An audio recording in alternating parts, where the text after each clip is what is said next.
So the last show I'm reviewing for this season is Okitsura. I fell in love with Okinawa girl, but I can't understand her dialect. I wonder what it's about. He falls in love with one of the girls there, but she speaks like a very unique foreign Japanese. No, she speaks this garbage language, like Garbage language. Whoa. Whoa. No, okay. Okinawa. For him, confusing. Let me phrase it. I apologize to every Okinawan out there. Let me phrase that because Mr. Miyagi is gonna be mad. I was gonna say he's gonna kick your ass now.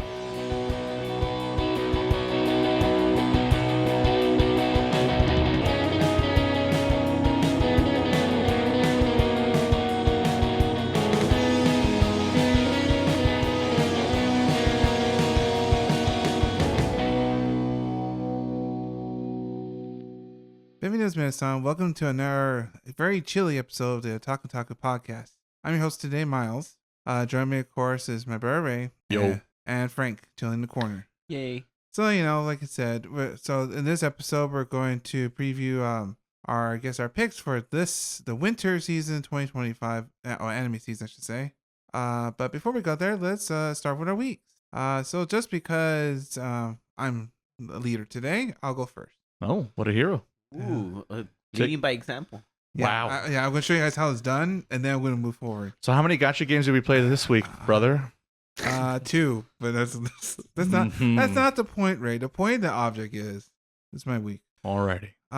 So I finished and I completed the all the things from 1.5 of ZZZ now. Mm-hmm. Actually, I got a good amount of pulls. I didn't pull much last season. Actually, I managed to get my first 5-star character without having to really spend money. Surprisingly enough. Sure. How long will that last? Until 10 days until the next character comes. So overall, it's interesting. It's a break. We had our high, like I mentioned last time, we had our Avengers moments. Now we're trying to go back to good old simple times, I guess. We got rid of Thanos. Yeah, Thanos is, he's on. No, we'll get back to that eventually, but not until the 2.0 probably. So a little change of pace. It's it's cozy. Not exactly anything real. The interesting here is that there is like I guess interesting that as more of this game progresses, it's more about events now than actually like story gameplay wise. Like these all like little mini episodes, but then what keeps you playing is all like the little like side like events that happen. Like right now, there's like a video game festival going on. So like you play attention to this festival by playing a bunch of video games at the arcade, like a subsection of the game itself. So you're playing, the player, yeah, are playing like a bunch of mini games. Yeah, they're fun. Like it's like your classic Snake. You have to have a Snake. Or Did someone say Snake? Colonel, I gotta play the gacha games. Oh, I think I was playing that game. Yeah, it's pretty much Snake. Just Colonel, I didn't get my waifu. That's one where you have like achievements in that little mini game. Yeah, I saw one that said like get 50,000 points, and I'm like I barely get 1,000. Well, the goal of that game, because it's called Snake Duel, the object is that you want to build your snake and also destroy the other snake. You could boost with A or A, there is no A when I play. Oh yeah, sorry. In the touchscreen, you could boost so that way you could go a little faster. Tap it faster. Yeah, tap. Okay. Tap time. Tap me out of here. But there's this basic, I guess, kind of like a speed game called Mach 25, which is a new one, which you pretty much kind of play like Space Harrier, kind of in a way. Oh, okay. I was gonna say more Speed Racer, but apparently not. Which you're driving a car, and obviously you're supposed to get gas or I guess fuel, right? And you go fast, and the option is not to just get hit by the cones or things like that as you go fast. So you just keep going fast. It's fine, but it's also kind of made too simple because you could easily get out the achievements really quick. I mean, there's supposed to be like mini games, so aren't they supposed to be simple in and out, or? Yeah, but because right now, because this is the festival that says for you to do like certain achievements, I guess. So like like you get like these little tickets, and use the tickets to pretty much get I guess bamboo poles and more I guess like currency for all like your weapons, things like that. But it's only because I think it ends in like 2 days, something like that, or wait, a couple, or maybe next limited week. time only. That's probably the events is easy. If you don't start, like when they start, then you'll never have time to really. It's almost like they don't want you to put down the game or play anything else. Yeah, huh? Yeah, that's the gist of it. How yandere of them. But overall, it's still pretty fun. It is interesting how that game when it first started, like when I first played and how it started, how little quality of life changes they do. They do now give you like just like all the other ones, I think like Genshin and Star Wars does. Like you could look at builds for certain characters, so that way like I don't know what to do with this character I just got. What do I do with this? And they tells you like oh, you want to get these drive discs, or you want to get this weapon that works best, or like no certain way to like a plan to like build that character so that way you can use it, I guess. Mm-hmm. Basically, level them up, level up their stats, I guess. Yeah, but like I guess like a good plan like you want to focus on these. This is for like because every character is like their kit's different, so like it's like so because her uses more ether damage, you want to focus more on her attack rather than like her super attack or things like that. It's more damage in this way, that way, and but unlike the other games, like it's more.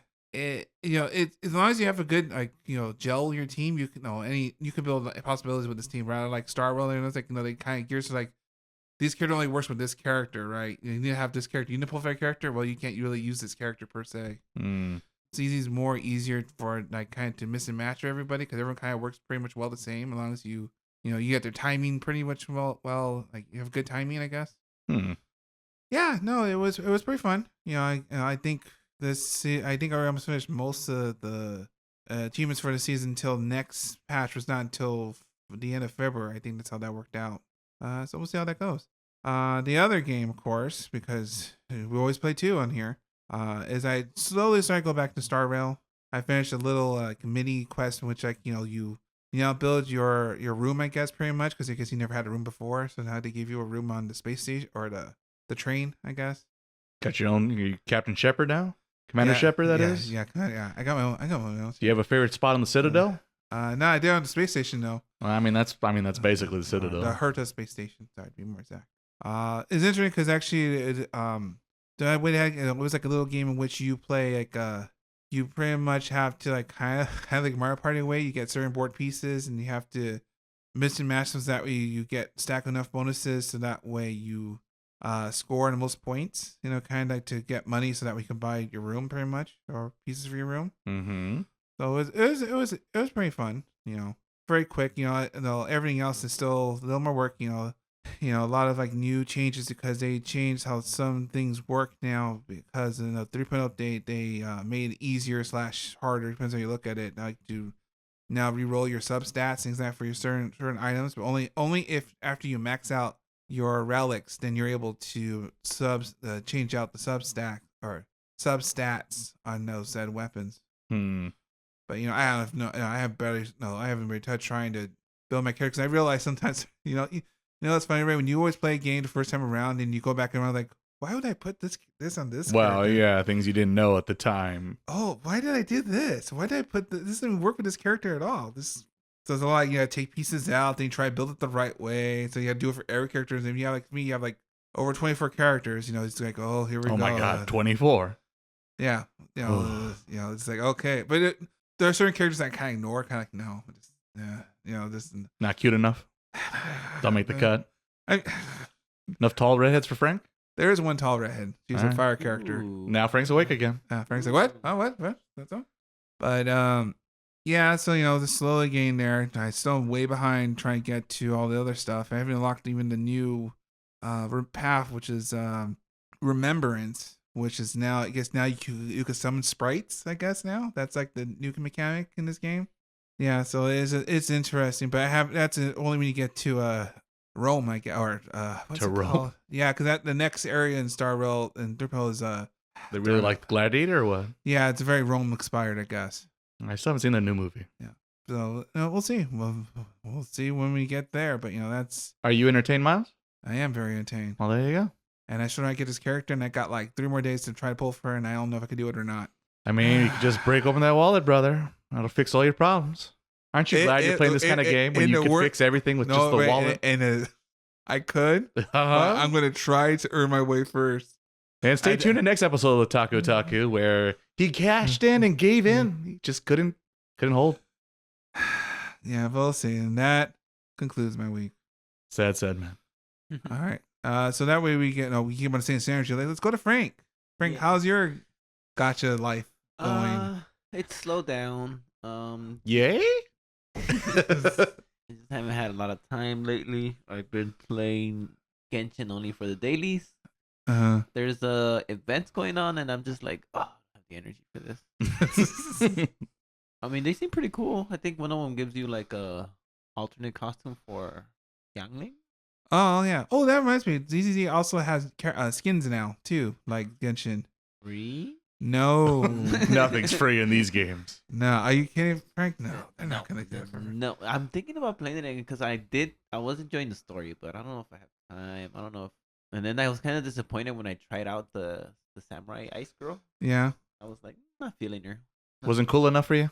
She wasn't balling. No. She wasn't red. I was gonna say not enough red in her. Let's see. I feel like there's not much of an update for me. 'Cause mostly I've been coaching and it's taking a lot of time. Life in the way. Too much work and yeah, like stupid life gets in our way. Did I mention that I finished Yakuza Fiance? I don't think so. I know you think you brought it up that you've been keep going on that journey. I finished it. It was. How was it? Not bueno. Nothing like I want to say about it. It was what it was. Like, you saw the first few episodes. I did. Was more of that, and then it's just they kept talking about the story, and I'm like, I don't know what family they're talking about. I don't know why they're fighting. I don't know why we're here, and it was like they kept trying to make it seem like, oh no, she has a good reason to be with him, and it's because of it just never happened. There is a reason for this. I feel like they needed to start with this reason, and then like, okay, she's gonna go there because of that. Not right. Because she's a crazy woman. Yeah, she was a little insane in those first few episodes. And then it feels like, you ever watch those videos with the guy that's like kissing the girl's feet, and then he just like hits them and stuff like that. The feet? Like these. Tarantino fan? No, yeah, I was gonna say big like, Pulp Fiction guy. Like, I think there's a word for it, like dominatrix. Oh yes. It feels like she's got the whip and everything, the leather. That's what it felt like I was watching. No, I mean, it definitely has that whole like dom sub relationship, and I guess they're switching all the time. It leans towards that particular fetish for sure. But yeah, I finished it because it felt. You wrong. started it, yeah. Mm-hmm. And then I love the song. That's probably one of my favorite. It's a good song. The song is pretty good.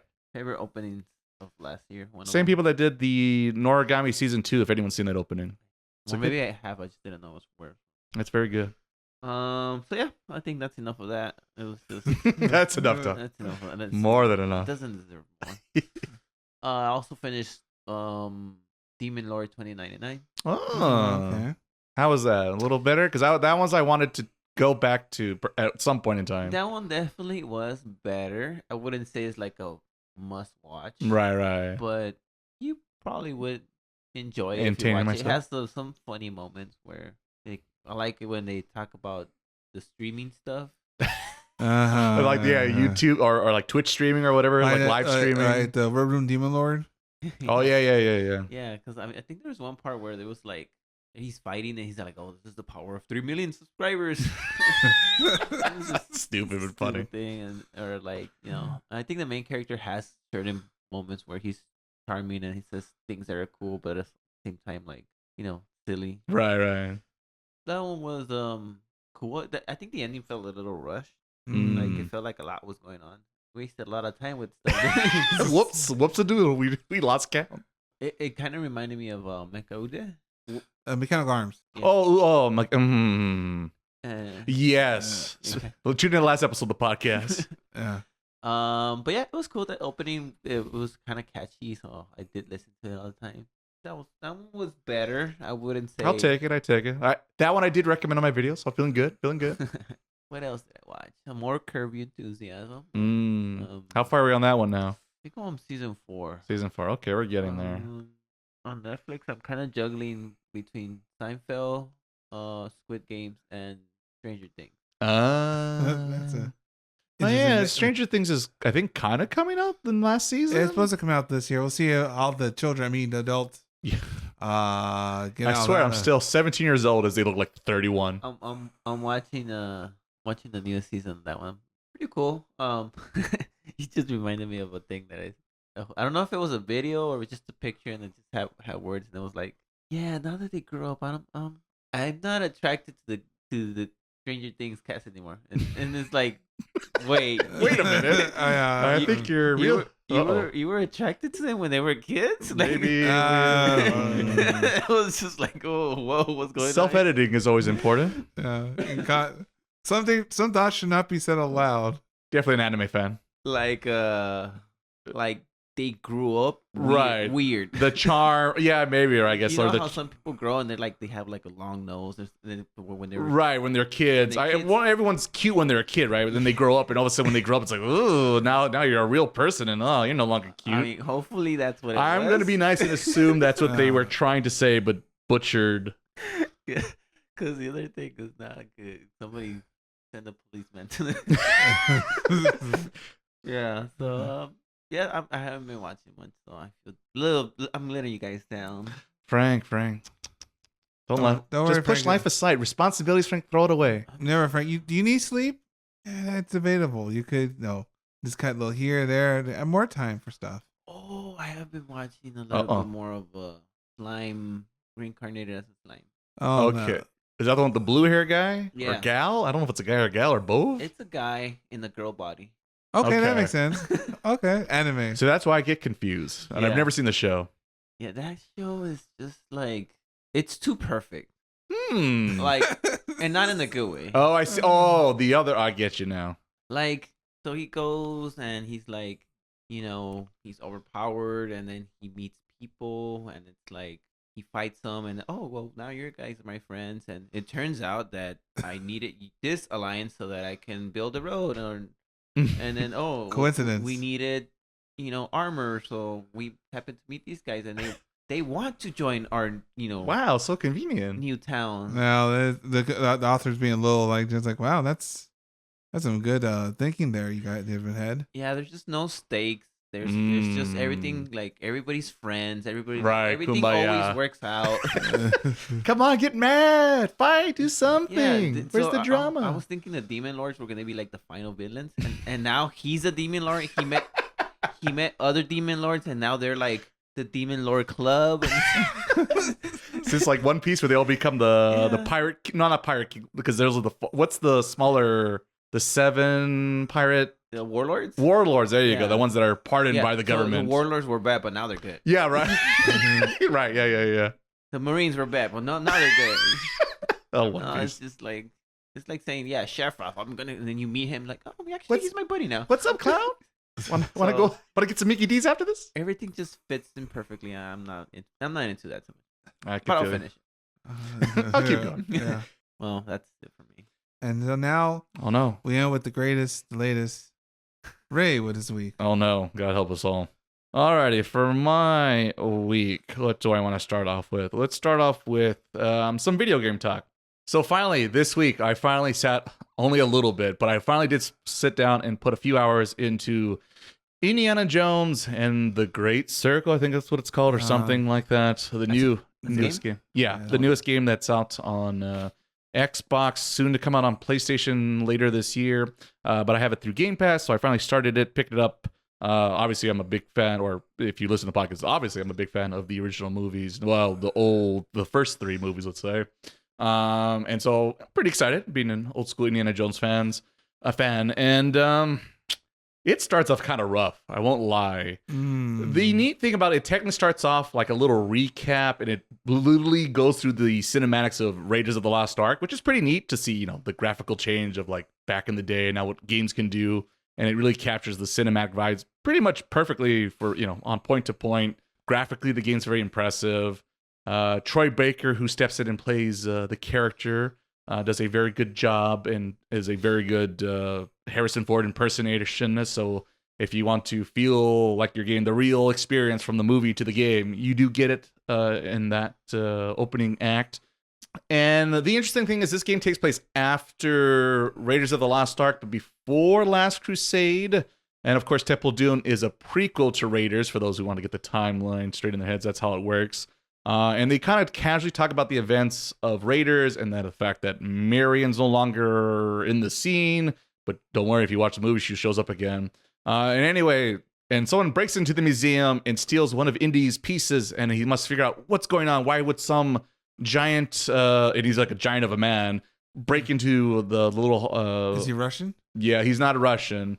He does have an interesting accent, and which takes him all the way to Italy, to the, in particular, the Catacombs? No, well, you do get in catacombs, but oh no, I'm dropping the Vatican. Yes, the Vatican. There you go. I'm trying to think what's the official. Oh, he's gonna trade the piece of Eden again. Yes, there's no. Thank goodness you do not bump into Ezio, but it's a bit more of an investigation, and the game becomes an open world situation. But it's it's not too open world, but it gives you this whole area to check out and the whole city, and of course this is during the period of because like I said, after Raider, so we're still like in the late 30s, early 1940s, so fascism are still there. You do bump into Mussolini because you have to bump into historical figures in this series.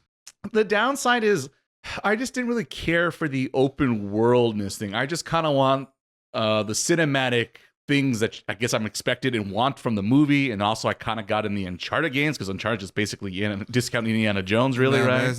Or even Tomb Raider is the same thing, and those are pretty linear games with a little exploring, but kicks you down the straight path, and then solve a puzzle or two, right? So yeah, anytime it's just like, go check out this area, Indy. Go check out this area, Indy. And I'm just like, I don't really want to do that shit. I just want to solve the main quest and kind of blast past this little section. So it did have a bit of a rough start for me when it came to that design. But once I just kind of said, I'm ignoring everything and just focus on the main quest and move the plot along, I found it better.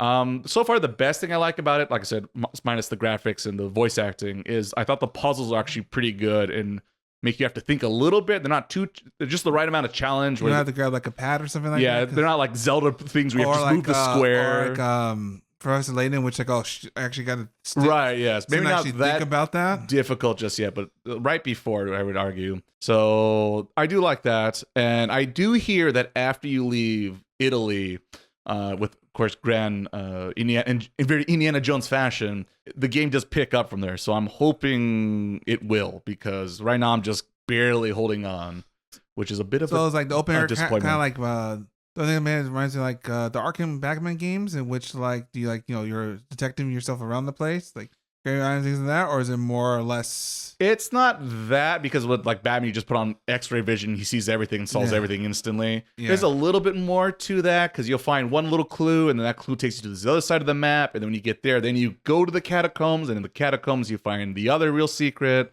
and of course that secret leads to another secret.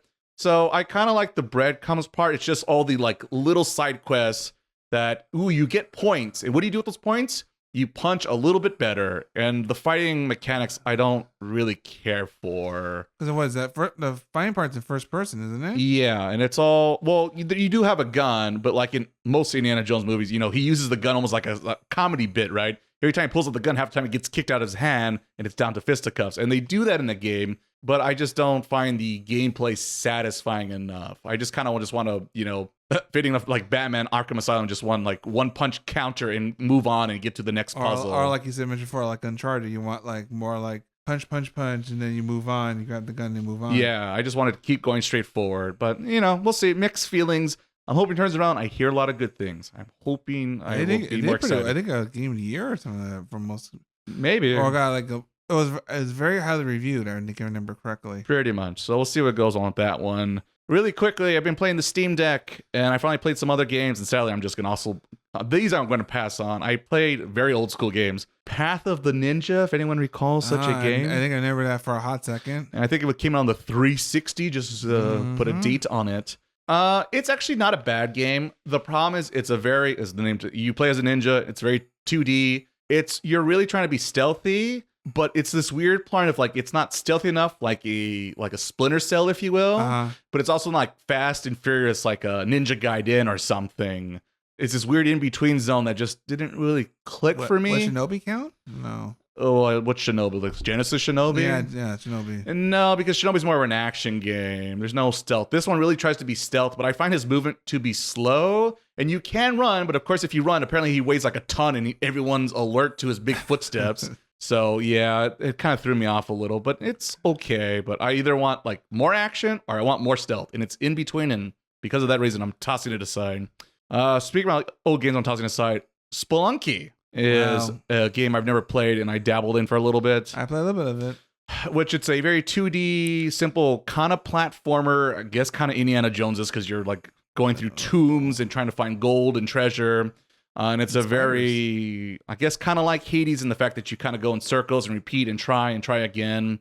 And the fact the rooms always change every time. The problem is with a game like that, and honestly, the funny part, because I was scared about this with Hades, is I thought going over and over again, I'd get tired of it. In Hades, I liked it because there's like some narrative focus, and you would actually get slightly better because you knew like, oh, this enemy does this and this power does that. So you're kind of learning. Well, on Spelunky, you don't really have that very much. And there's a lot of like easy cheat deaths where like there's a spike pitfall, which is an instant kill that you can't see until you jump down to the bottom screen. And it's game over. It's an instant kill and you have to do it all over again. And because the room is very random, I feel like the challenge can be either like way too easy where it's literally like just walk to left to right, to left to right, and there's the exit. And then other times it's like, well, you need to have enough bombs to blow up the territory to get down there, or you need enough ropes to get up there to then get over to the other side. Yeah. It's a little too random where it's like way too easy or way too hard. And because I feel like I'm not actually making any progress, little like level wise, because like I don't really need to have like, oh, I moved to level 10, I feel better. I just need to feel like, oh, I knew what I made a mistake. I can do it again. Let me do a rerun. I can do it right now. I can improve, right? It doesn't feel like most of the time I have that chance to improve because of some cheap instant kill that pisses me off. Yeah, there is no. I don't think there's a way for you to upgrade yourself per se. So that's also kind of also another kind of downer to it because it's like you're not really. The only thing for you to get good is get good. Yeah, just get really just get lucky. And that too, because that random action does suck if I remember correctly. Yeah, and I don't mind a challenge like Hades or like a Bloodborne, Dark Souls, where you'll get killed over and over again. You'll do the same thing over and again, but you're slowly learning like, oh, this guy's going to jump out here. This guy's going to show up, and I need to make sure I heal here before this guy shows up. So you're slowly making progress. But in that game, I just felt like I was going nowhere. And right now, I got way too many games I'm trying to catch up on. So it's just getting tossed aside. Thank you for your service. At least I could say I checked it out finally after all these years buying it on Steam. So thank you, Steam Deck, I guess. As we keep going through the mismatch of games from years past. Yep. And then really quickly, and maybe we'll talk about this feature later down the podcast. We'll see. Ooh, feature? Feature, I guess, depending topic, I guess I should say, is I did sat down and watch The Penguin over on HBO. I know Frank talked about it. The ending kind of ruined it for me, to be honest. Or quack, quack. Yeah, quack, quack, quack, quack. Yeah, I thought they were doing something more interesting with the character, especially in like episode 1. But then I guess they all toss it away because he's got to be this character, I guess. And it makes anything, when the actor's doing an amazing job. Colin Firth does a great job playing this character. But I feel like any nuances of the character gets tossed aside because he's Batman's villain. So be Batman's villain. Off you go. So I found it disappointing, I guess. I get it. It's dark and gritty. But also, like I said, it's not interesting either. So that was the double-edged sword, I guess, at the ending for me. But I mean, it's okay. It's okay. Oh wait, season 2, that's when it really picks up. Yeah, we'll see. Yeah, I don't know. I feel like they didn't make it. I kind of hope they don't. What else are you gonna add to it? Like, I don't know. Scarecrow, Joker shows up. I don't know. I feel like the middle is where it kind of threw me off, and then yeah. You did mention that when you mentioned like. There's that weird low point. Like and the first few episodes are great, like really good. And then the middle part, you're kind of wavering. By the end, I'm like, all right, the wheels have fallen off this cart for me.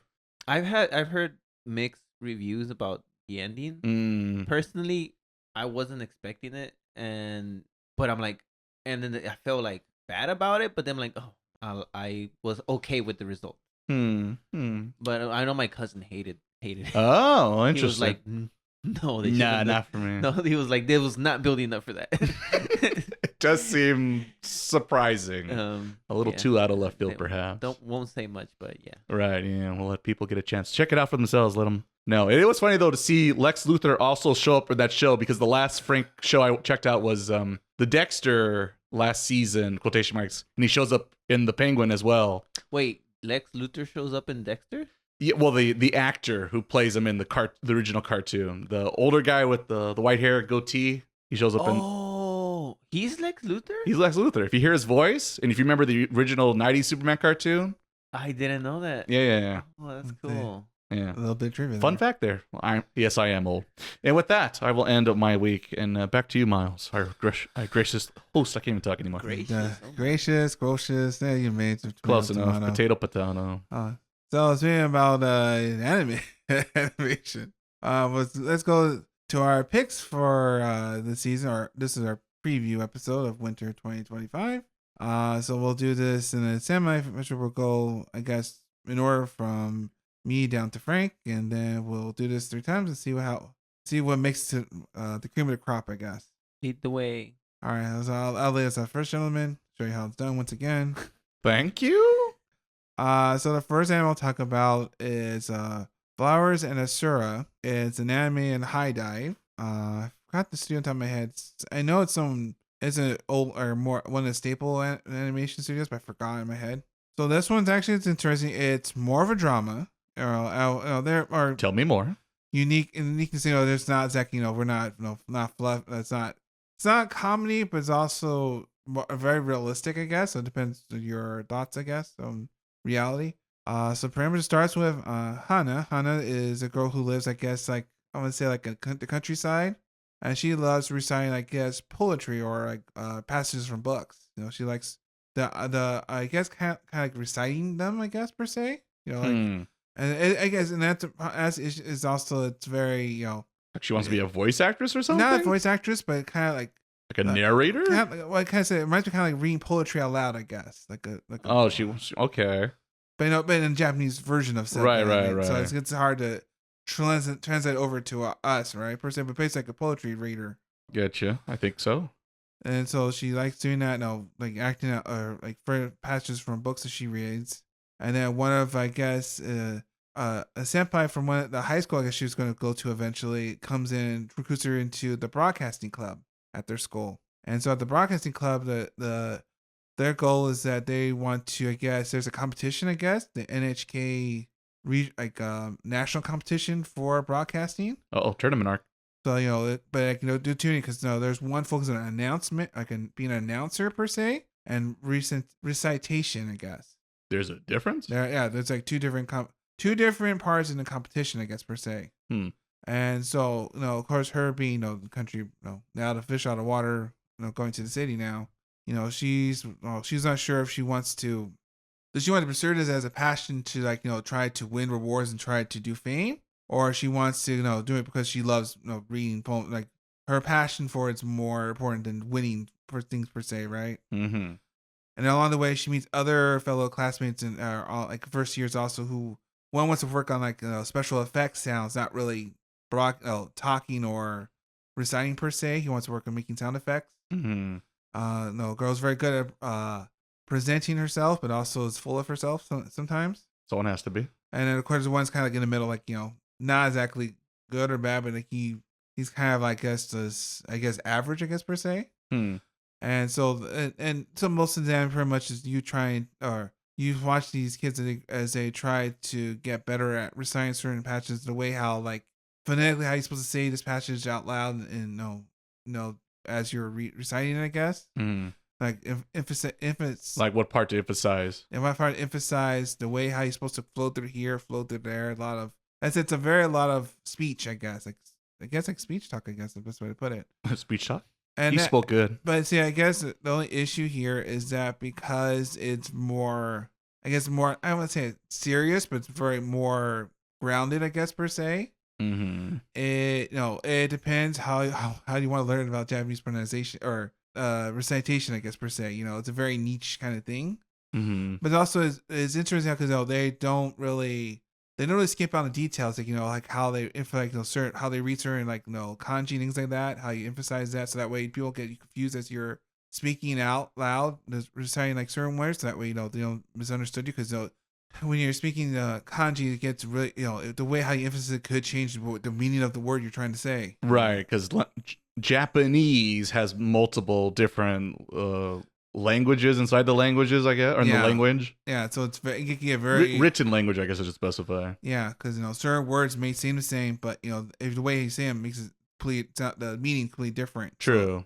So it's a lot of like nuance between that. Of course, breathing right, try to when to take the breath in. When to break in. It's a lot of to take in. So if you're not really if you're not into like learning about that, then it might not be for you per se.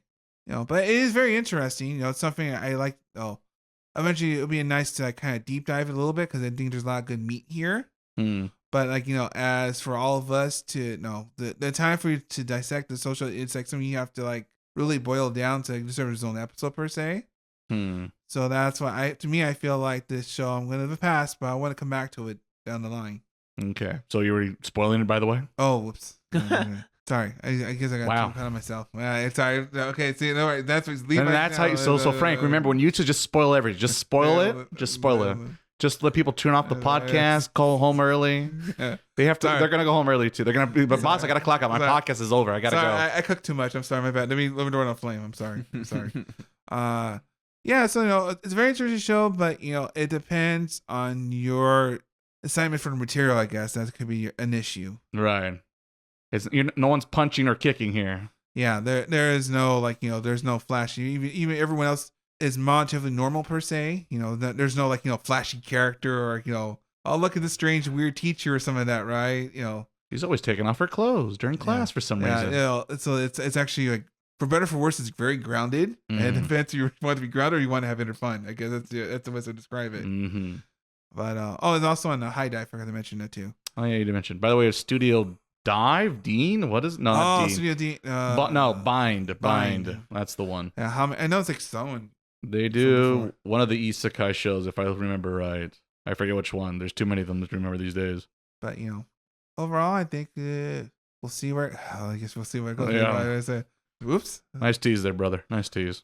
So that will go to Ray now. Alrighty. So my first show. What do I want to talk about first? Choices.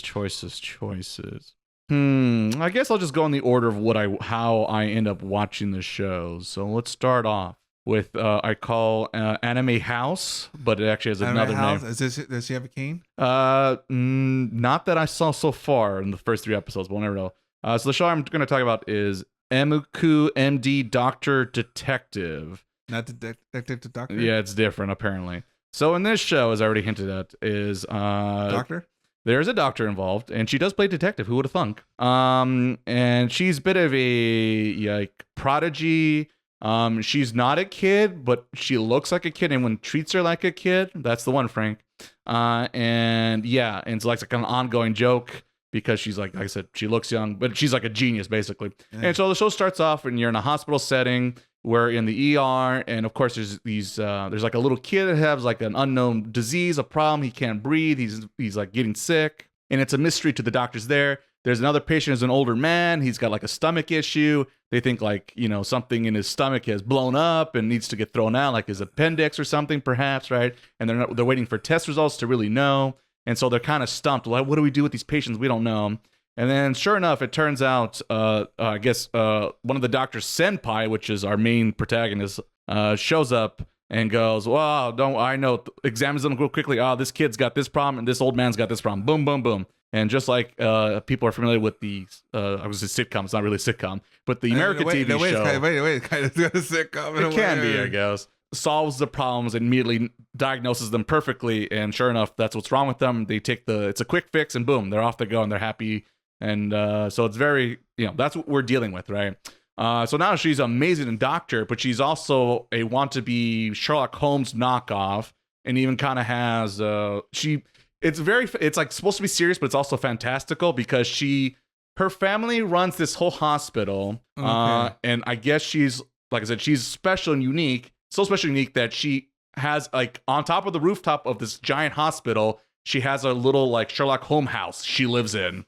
Just there on the rooftop. Oh, okay. So it's as you do. And it's very like Europeanish. It's not like Japanese style houses. It's like very westernized style house sitting on the rooftop of this giant hospital. So it's kind of like, huh? Is that Basset Hound? No Basset Hound so far. But it's littered and booked. It's kind of a mess. You know, she's like a bit of a slob, but she's also super genius, right? Kind of like, I don't know, like Elle from Death Note, kind of, I guess. Not as awkward, but a little awkward. And yeah, she's very like bossy and sassy and like, you know, I'm smart, you're dumb, you do what I say, you'll be, you know, you can't go wrong as long as you listen to me, right? So she's kind of arrogant also in her ways, kind of like House. And so that's the medical stuff. And then of course, after that we get a patient shows up. This episode 1, so minor spoiler.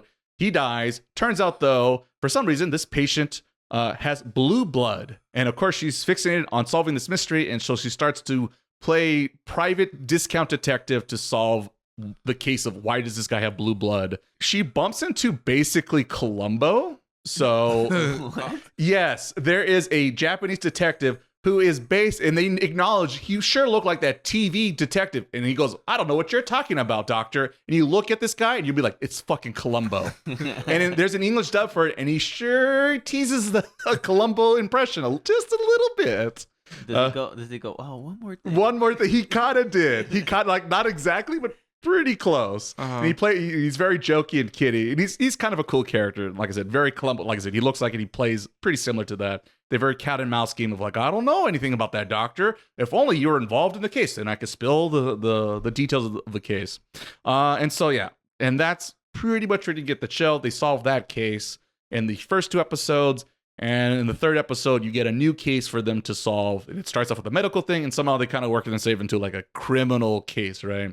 And so, yes, if you like your doctor drama shows and your potentially murder, poison, mystery stuff, it does do a decent job at that. I do. I'm in. Good. Is there a Watson? Do I curiosity? So yes, there is a Watson equivalent, and that is the doctor you see in the beginning in the ER room, which is like, I guess, her kohai. That because she technically works in the hospital, but she's not like a practitioner doctor. She works in pathology, where she like, you know, she diagnoses weird cases, right? Yeah. And that he also works for her, and I think she's the head of that department, and basically he's like the second in command, my understanding. The real mastermind. So and she's kind of like a mystery in the hospital, and like she doesn't get along with anyone because, like I said, she's kind of arrogant and does her own thing, and she goes against the grain. And then like her uncle's like the directive of the hospital, so there's like a bit of a family drama. It's kind of maybe slowly building into it. So yeah, it has a lot of promise so far. The thing that has me a little concerned as a murder mystery fan myself, the first case is very obvious and very Scooby-Doo-ish because there's really not many suspects. There's only one suspect, and guess what? He did it. So it makes me a little concerned when it comes to the mystery writing. How well are they going to be able to pull it off? So yeah, and like I said, I've seen so many TV shows. Of course, you know, Case Closed, Detective Conan is like the one thing to beat. You probably saw it before even they solved the case.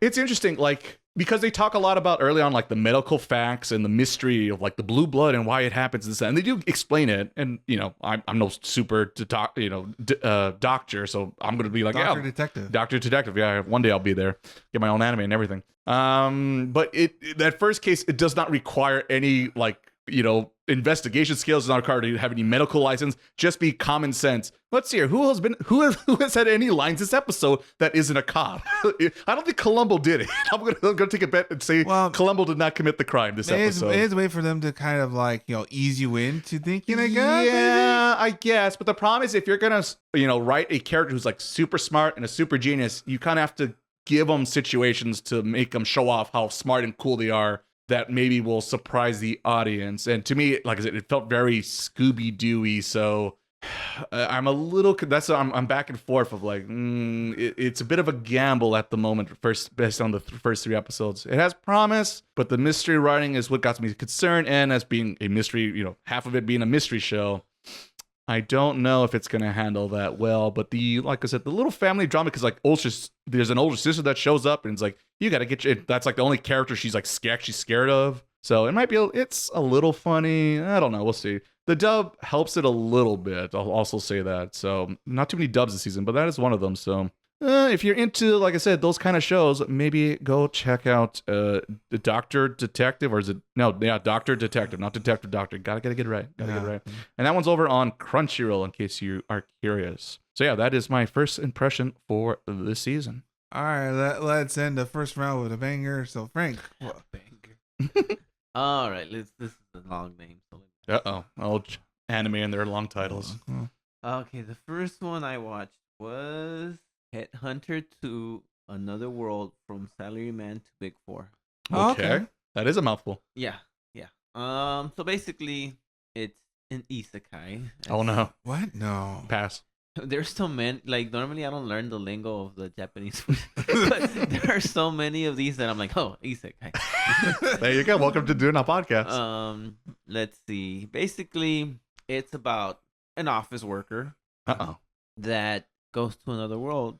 Whoa. Not by dying, Oh. but I don't remember now. He gets better.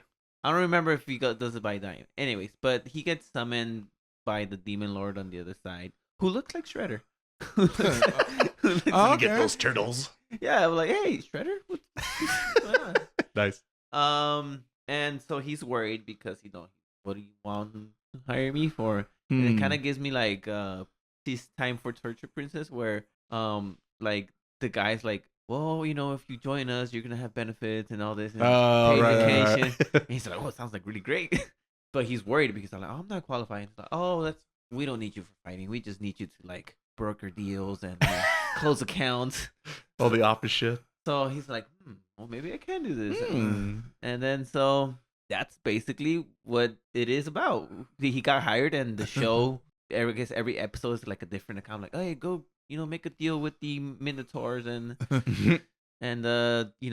nobody has been able to negotiate with them. And he goes, and first he's scared because they're demons or whatever, monsters. Right. And then he remembers something from his old job, and like, oh, in this situation, this is what was happening, and then it happens to work out, and then they're all impressed with him, like, oh wow, how did you do that?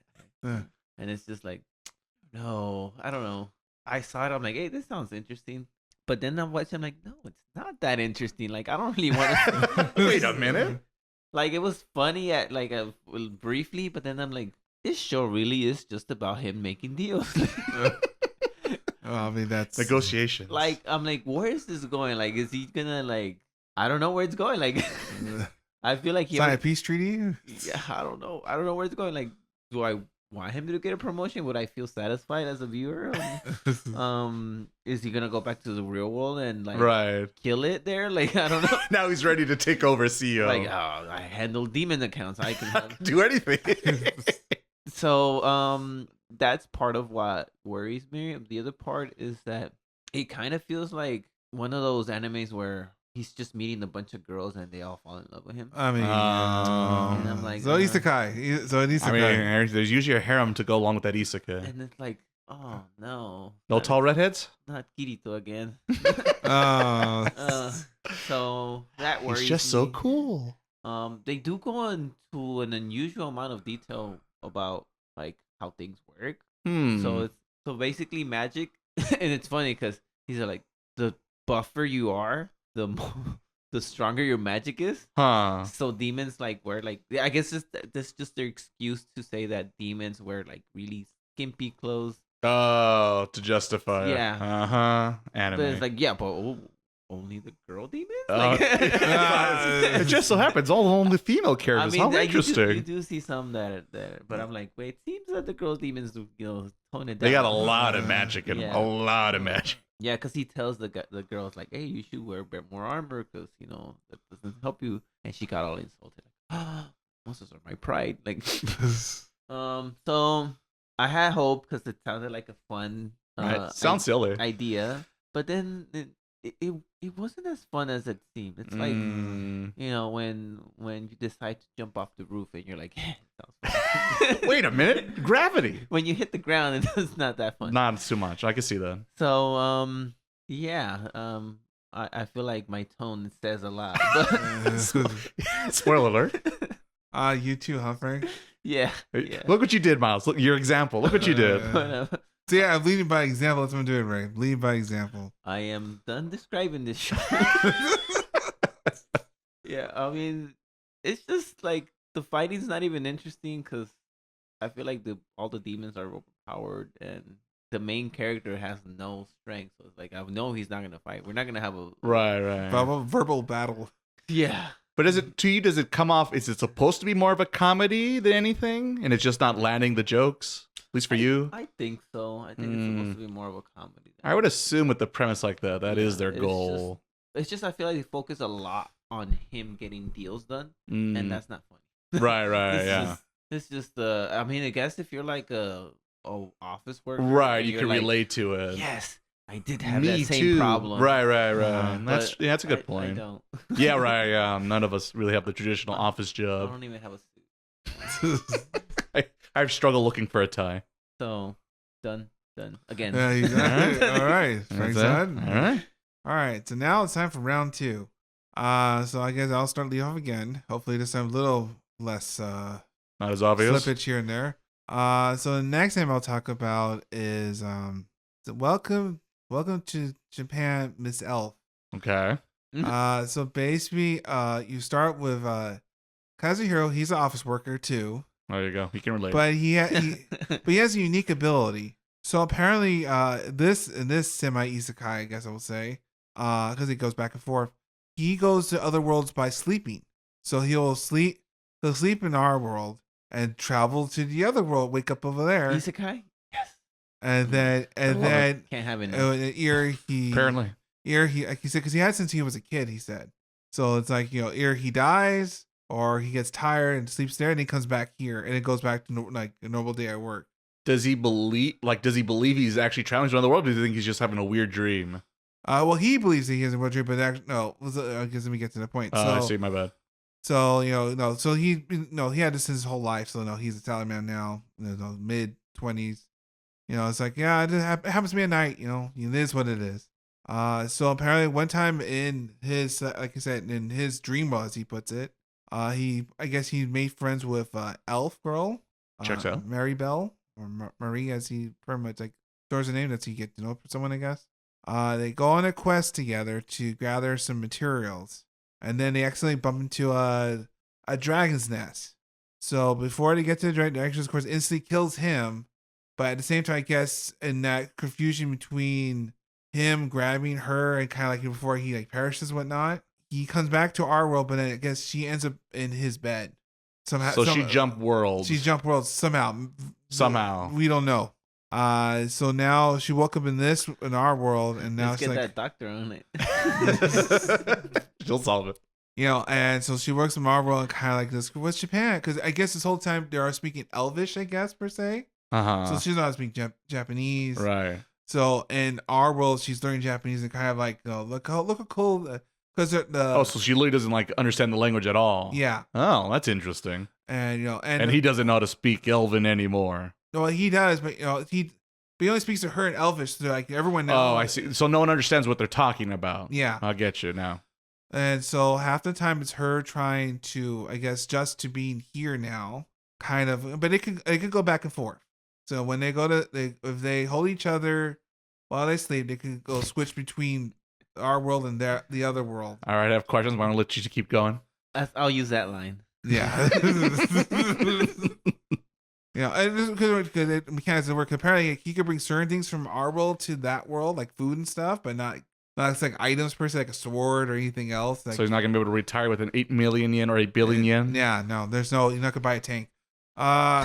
So, but it is an interesting dynamic. That's the issue with the show, is that half of it's trying to be like like a normal isekai and then reverse isekai. Right. So like half the time when they're in Why choose? When they're in the fantasy world, it's like a standard isekai affair. They're trying to like learn magic and try to survive in that world. Then, oh no, I died by getting this item. Oh no, and then they wake up in our world. Okay, let's go and have lunch. Or he goes to work at 9 to 5, so he does work per se. So he's like, oh, I died in that other world. I'll come back to that later. Like it's like a save game or something like that. Like, oh, I'll pick up that later on. It's time to go to work and actually work my 9 to 5. It's kind of interesting, I think, if you think of it like that. And then like and it's weird because like also in the fantasy world, he's like Kirito's like he's like a young kid, right? I guess, per se. But when he's here, he's obviously he's an adult, I guess. But of course, elf girl, of course, Marie's of course is 100 years old, so she's always the right age. The right age, no matter what you think about it. Wink, wink. How does she look? mean, like she looks like an elf, I guess. No, well, but you know how there are a lot of she's 1,000 years old, and how does she look like? Oh, she looks like an adult. An adult. Okay. No, there is no like fan service shots here and there. Oh, in this show. Yeah, but that's like it's very quick. Yeah, you can move on. Mm. But like I said, it is weird because the weird dynamic of him, like oh, I know, trying to do like other worlds and shenanigans, isekai stuff, and then now coming back to our world and kind of like her like trying to understand our world, like trying to live in it, like learn how to live in that world. Mm. But they don't know she's not stuck here either, so it's kind of weird because they both go back and forth. So it's a weird dynamic of like what the show really is at the end of the day, because like there's no kind of they're like they think there's some. Is it like? Oh, go ahead. Sorry. No, there's some reason why someone's allowing him to do this, I guess, per se. Like who's really the mastermind of him doing this per se. But it's more like you have to keep watching more episodes to figure it out. Overall, it is a cool like ending. The ending's kind of fun because they have both of them singing together. So it's like a little duet, fun duet here and there. It's like I said, it's okay. It's not exactly thrilling, but it does a lot better for the genre. I think like other Frank says most of the time these kind of shows usually like, oh look, it's a girl. No, there's a harm of girls. So the guys like the main protagonist like, oh here we go again, right? Mm-hmm. But like there's only her and him, and they both are kind of still a thing, but not really a thing. But that's what I'm saying. So is it supposed to be like there's like a comedy romance? Is it one or the other? I don't know. Is it like an action isekai thing? That's a weird thing.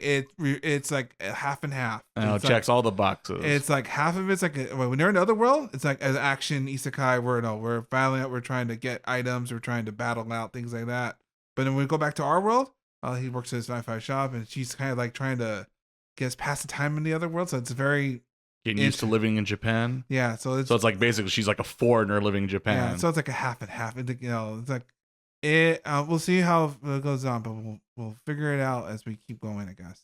All right, brother, number 2, please. Alrighty, my second anime for this season was a little anime titled called. Let me double check because I remember it's only 2 syllables, not as crazy as Frank's last title pick, as I struggle to find it. Here we are.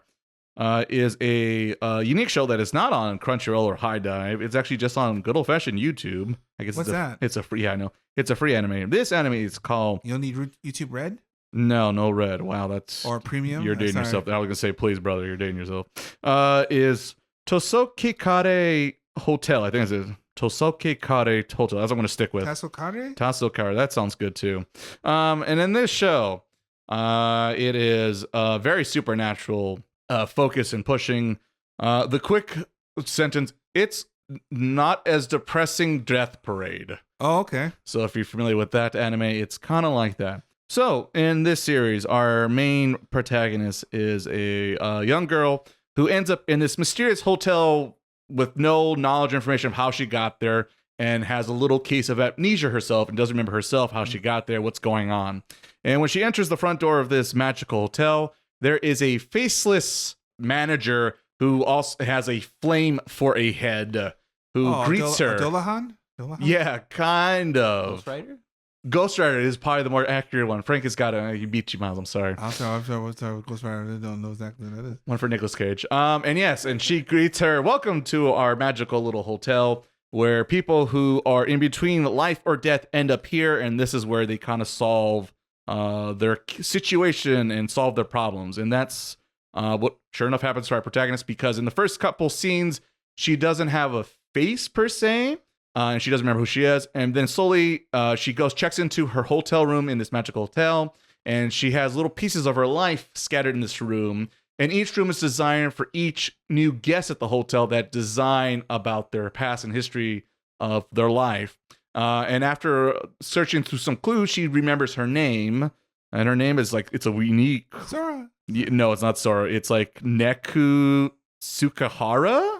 Oh, okay. Yeah. So name, yes. Yeah. So I don't know if it's like her stage name, or I guess she's just a cat. She's an official cat person. Her parents liked really unique names in Japan. I don't know. But anyway, as soon as she remembers her name, she remembers, I guess, what she looks like. And now she has kind of a face, right? Yeah. And this becomes like an ongoing motif for the series. With each new guest, they have some weird kind of face, kind of like the manager, where it's like a floating head, or it's like nothingness, or it's like a tarot card is the next person you bump into. It's just like a big old tarot card, and she doesn't have a face until they remember name, and then they have a face, and they slowly unravel the mystery of why they end up there, and in their situation, if they're like still alive, but maybe are like they had an accident, or some people might have died. They're not like versus like Death Parade. Death Parade, they're dead. Yeah, that's the spoiler for episode 1. In this show, they technically aren't dead, but like, maybe they're like in a coma, or like I said, they had an accident. So like they're in between, right? And I guess this is where like their mind kind of recovers, or maybe their soul, in fact, I guess recovers, both, I guess. And so, yes, it's very supernatural focus, and it's very like, almost like anthology short stories of like, this is my life, and these are the good things and bad things I've done in life, and this is the moral of the story, and I'm going to change my ways and become a better person. The similarities also with Death Parade is, as you know, in that show, the other female protagonist there also is kind of a mystery figure. Right. And that's what we still have in this one, because she remembers her name, but because she can't remember of how she got there and what tragic event happened to her, she now, instead of becoming a guest, she actually starts working at the hotel with all the other different unique characters, supernatural beings there. There's like a bartender who's like a ram girl. She's a Catherine fan, I can tell you that much. There's, I think he's like I don't know if he's like a hamster or a monkey little man walking around, who's just like I said, he's like an anamorphic character, who's like a mysterious, kind of creepy looking guy. There's the pretty boy, I guess he's like the maitre d' kind of, or like, the number one butler. And I guess he's the next main character. And then we have, like I mentioned, the Flamehead Ghost Rider manager, who also just likes to clock out and get drunk at the bar as soon as he can. So anytime there's opportunity to clock out early, he clocks out early to go for his biru. So I can relate. So yes, like I said, it's a lot of short stories of how people got there. Usually there's something like a problem, a dilemma they have. And they're going to figure out a way to potentially solve the problem, assuming they have an opportunity to go, make changes in their life, kind of, right? So yeah, as a big supernatural junkie like myself, and I really, really love Death Parade, instantly I was very captured and very wanted to see more of the show. Animation-wise, it is this isn't a AAA crazy high production show. It's like a webtoon or something, right? Yes, and as I mentioned before, it is on YouTube, and you could put it on. It has multiple subtracks or subtitles, I should say. So whatever language you speak, you could find it there. It's all for free, so hard to say no to a free anime. And it looks like, it doesn't look like it's 30 was it 3060p or anything. Murai in Love, whatever that one. Oh no, yeah, that wasn't JC Staff. No, that was like a web comic animated. No, this is properly animated. But I'm just letting people know that if you're looking for like crazy animation, especially because I keep talking about Death Parade has very amazing animation, because that was made by Madhouse. So this is a much smaller studio that I don't think I've recognized them. PRA. But for me, animation is not a lot of things, which is funny because we call it anime, which stands for animation in Japanese mostly. But to me, it's never about the animation per se. That's just like a bonus if it's really nice and smooth. But to me, it's always about the characters, the narrative. What story does the creators want to tell us? And so, like I said, I was very enthralled of what this story has to That's out of curiosity. go Like Death Parade are the stories more gory, or is it like? Are they very too serious, or they're actually like more of a mystery, more like? It's the first few. So basically, so far in the first 3 episodes, each episode has its own case. Right. And the third episode's a kind of a twist, because the second episode establishes like this is what happens, and the third episode, it could also be this. Right. And where I left off, it could go either way, referring to like, is it like this or like that? So it depends, but it's not as gory or violent so far. It is there because, like I said, some traumatic thing has to happen to people to end up there. Right. But it's not like gruesome or detailed or very like Final Destination kind of, right? Oh, it's not sticky like, and he died because right. But it's also, it's not like Konosuba where he just passes out and dies of embarrassment either. Yeah, shoot himself right in front of the road, right next to the train tractor, right? Yeah, so it's somewhere in between where it's a little serious, but not over the top either. Just the right amount to get the point across of what the focus is. And so I was intrigued with this show, and we'll see. Maybe it's taking the lead, perhaps. We'll see. Twilight Hotel? Twilight Hotel. That's what, because they describe what it translates Tasokare. Yeah, Tasokare reminds me of Spy and Family, which they name. Well, Oh, right. That's the connect. Yes, yeah. which is that would make sense because his name is Twilight. Bada bing, bada boom. Fun Japanese lesson, folks. Fun Japanese lesson here. We're on learning Taco Sakura. Japanese in this podcast. We believe that, The folks? Hongo Jozu. And yeah, so that's it for that title. We'll see if it will make the cut in a little bit. But first, we'll get to Frank's second pick. All right, my second pick was also a long name.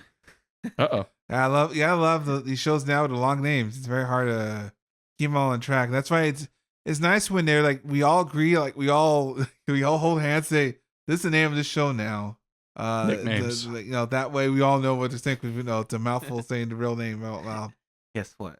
Uh-oh. Also an isekai. Damn Wow.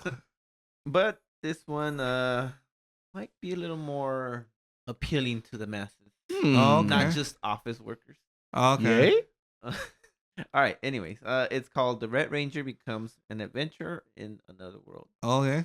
Mm-hmm. So basically, it's about Power Rangers, more specifically, the Red Ranger. Mm. And how does he get to the other world? I don't remember. He died probably. Does he? Oh yeah. Yeah. I think he did. They're fighting like It happens. the big Rita, but it's not Rita. It's just Discount Rita. they're just fighting the big bad boss, and they're in like in the Megazord, and Oh, the they get copyright strikes. damaged, but only the Red Ranger didn't get damaged. So it's like, you go, we stay back. So he goes and fights the bad guy by himself, gets beat up, or I don't know if they tie and then he just like, oh, I'm dying. Wakes up in another world. Checks out. Which is kind of cool because it's kind of like a clash of worlds, but not how we usually are used to it, where it's like I'm just a normal person in the other world, and now I'm here and I have superpowers. Mhm. It's like I am a superhero and I'm over here, and now I'm still a superhero over here Oh, okay. because all his gadgets still work. And Oh. so it's kind of like I saw it and I'm like, this is funny, like Salaryman, and like funny idea, and then we'll see how it works. I feel like they execute this much better than Salaryman. Like this one's actually funny. Which I wasn't sure if they were going for funny, because it could just be like, all right, let's make this Power Rangers in the Right, world. just action. But you could tell that they know what they are, and they're like making fun of that same thing. Oh, okay. Because it's like every time he transforms, they do the funny moves, and then the characters are like, why are you doing that? Like, why are you moving like that? Right. And then it's like, why is there a big ass explosion? And then so it's just like, and then they keep mentioning like when because there's an explosion when he transforms. There's an explosion sometimes when he hits things. Right. And so they're like, oh, you're burning all the loot. like they keep mentioning it's not so much that the anime is concerned about the loot and stuff like that. It's more like they think about the Power Rangers and like, wouldn't it be funny if like they're burning stuff and then just added it as a joke. And then there's another part where he summons the Megazord and he can't do anything because they're in a cave. It's like, oh, I forgot, I'm too big, like I don't fit. That's pretty dumb. Or like he's fighting some guy and he's like, nah, this guy's strong, let me summon the Megazord. He summons him, he gets scared, he's like, oh shit, what the heck?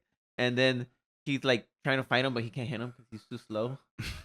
And then his partner is like, you're kind of useless unless you're fighting big old monsters too. Like, so they just keep saying jokes, and that's what I like the most about it. Where okay, so I like jokes about Sentai, things like that. Yeah, jokes about Sentai, but also jokes about like traditional, I don't know what to call it, worlds with knights and stuff like fantasy. that. Yeah, because there's this like hero that comes out and he's just like over the top, like saying the right thing or something. I don't know. It's just, right, Mr. Perfect. Yeah, but also like he does have like a bit of a sense of humor because they run into a bad guy and the Power Rangers fighting, and he's strong, the bad guy, so he's kind of struggling. And then the princess that the hero is with, he's like, can you help him? And he's like, oh no, I can't. He makes up an excuse, and then she goes, come on, like, and then he goes, well, I was enjoying him like getting beat up, so so it's just like I I was worried when because the main girl is the magician and she has like a very revealing outfit. As they So I was do. worried about that. Anime. But if you get past that, it's just like It's just there. it's funny. That's what I like most about it. It's funny, and I was very surprised because I'm like, not bad. Ooh. So at the very least, the funny keeps me in it. Right? It's always good. Always fun to have Sentai shenanigans going on around Yeah, there. yeah. It's well, it's just like the way things work are so dumb. Like, because it's like this is the power of bonds. So basically, like all his gadgets work if he has like good relationships. That's why because all 5 of them were friends. Oh, okay. So, but now that they're not there, he's like, he summons a Megazord and other people join him, and it's like, wait, we're friends? Like, what's going on? Right, like I don't You even know just you. met me, and then he does like a stupid explanation of why they're friends. Like, well, we agreed on this one thing you said, so now we're friends. It's just Stupid. so stupid. Like, and then they use a gun, and they're all like, these 2 random guys are there with them, and then he shoots it, and then malfunctions because it splits. Is it supposed to do that? No, it's because there seems to be some internal conflict, so it's just like dumb everything. So yeah, it's cool. So they have a lot of promise there. Yeah, definitely promising. I just wish there was dub for it. My laziness is just getting up there, but I mean, I don't want to enjoying read. it. I'm enjoying it even by reading. Well, so. there you go. Wow. See, That says a lot for Frank for an anime. Yeah. I don't mind the Japanese audio. What? Yeah, so that ends my second anime. Okay. And it's now for our third and final round for the season shows. I guess of course I'll this time I'll get it right. So I swear this time I'll get it right this time. So the last show I'm reviewing for the season is Okitsura. I fell in love with Okinawa girl, but I can't understand her dialect. I wonder what it's about. So similar to like Welcome to Japan Miss Elf, but sort of in a way, without the isekai part. We meet Teru, who is a kid who, I guess he transferred from the main Tokyo going to Okinawa, which is for him it's kind of like Hawaii, I guess, in the way. Yeah, like Japan's Hawaii. In parallels to the U.S. culture, I guess. So they do a lot of unique things in Okinawa, which is a little like not normal from the mainland. Same thing for them. They're not used to him being from the mainland. Yeah, it's almost like a small, different country, despite it's part of Japan. So there he falls in love with one of the girls there, but she speaks like a very unique foreign Japanese. I say Anikugawa, which is like the way how the show describes it. Because before Okinawa was considered being part of Japan per se, because I guess it was like its own separate land per se. Mm-hmm. They spoke a very old ancient version of Japanese, which is different from normal Japanese. So like if you just came from the mainland, listen to this, I have no idea. What is gobbledygook that she's saying. But luckily, her I guess her name's Hina, because they're like they say like they emphasize certain words in Okinawa, because that way they know the difference between like normal Japanese people and Okinawa Japanese people. I guess it's very unique in that thing. No, she speaks this garbage language, like garbage language. Whoa, whoa. No, okay. Okinawa. For him, confusing. Let me phrase it. I apologize to every Okinawan out there. Let me phrase that because Mr. Miyagi is gonna be mad. I was gonna say he's gonna kick your ass now. Okay. It's very because the show emphasizes like the language, because like it uses like bright text, like she'll say something, but like it's like, gibberish for him. Gibberish for him, but like the show even shows like it's gibberish for the audience. Mm-hmm. Like very colorful expressions, kind of a lot like well, it uses a lot of very expressive words, I guess. But he's like, the kid doesn't know what. Her best friend Kana, I guess, translates for him what she says, like to a proper like Japanese. But the thing here is that she likes him because when he first came to the translator. Yeah, the translator likes him because he helped her out, I guess, when he first got there.